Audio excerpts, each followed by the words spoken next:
Assalamualaikum warahmatullahi wabarakatuh.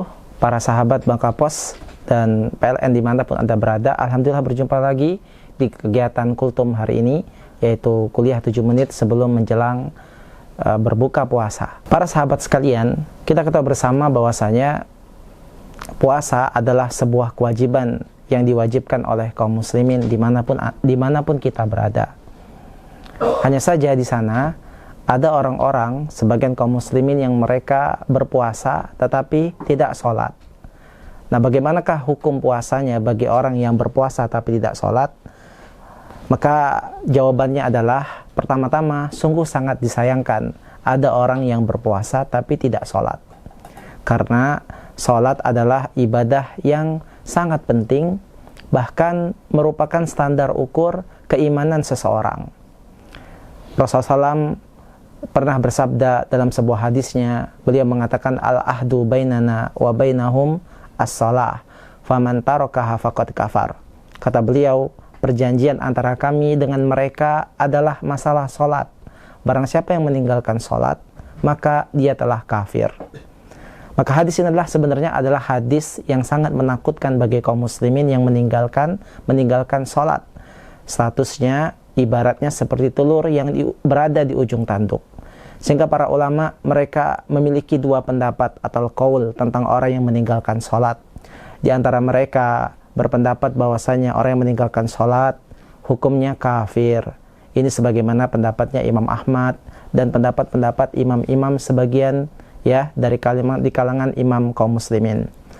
Sebagian mengatakan bahwasanya meninggalkan sholat hukumnya adalah kufur kecil, yaitu mereka kafir, mereka melakukan perbuatan kufur tapi belum keluar dari Islam.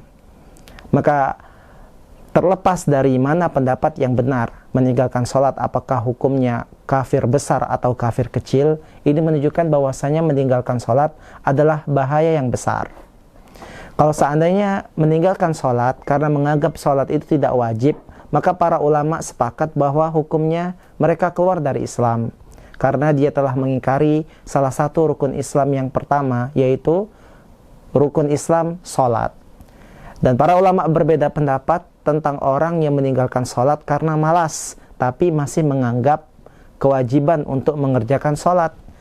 Nah, ini yang menjadi perbedaan mereka. Sebagian mengatakan mereka tetap kafir berdasarkan hadis dari Rasulullah SAW tadi, perjanjian antara kami dengan mereka adalah masalah sholat. Faman tarakaha faqad kafar. Kata Rasulullah SAW, siapa yang meninggalkan sholat, maka dia kafir. Sebagian lagi menganggap tidak kafir, mereka hanyalah kufur kecil, masih beragama Islam. Maka para sahabat Bangka Pos dan juga PLN dimanapun berada, melihat perbedaan pendapat ulama masalah hukum meninggalkan sholat 5 waktu ini dengan sengaja, maka hendaklah kita waspada, jangan sampai kita meninggalkan sholat. Kita ketahui bersama bahwasanya puasa itu tidak hanya sekedar menahan lapar dan minum. Bagaimana mungkin seseorang bisa menahan lapar dan minum, menahan lapar dan haus, menahan dari makan dan minum, sementara dia sendiri tidak sholat? Dia melakukan dosa yang sangat besar, sementara dia berpuasa. Sehingga di situ para ulama mengatakan, sebagian mereka mengatakan bahwasanya puasanya tidak sah, dalam artian tidak mendapatkan pahala. Tetapi dalam masalah fikih tentu saja sah selama dia tidak makan dan minum. Maka kita harus waspada dalam masalah ini. Mudah-mudahan kaum muslimin sekalian mereka tetap berusaha untuk mengerjakan sholat ketika sedang berpuasa. Jangan sampai kita mengerjakan sesuatu yang kita tinggalkan yang lebih penting daripada itu semua. Maka puasa, kemudian sholat 5 waktu, kemudian bayar zakat, dan ibadah-ibadah yang lain yang merupakan bagian rukun Islam, itu adalah sesuatu hal yang penting yang semuanya harus dikerjakan tanpa tebang pilih. Kita harus memilih, jangan kita memilih hanya sesuai dengan hawa nafsu kita.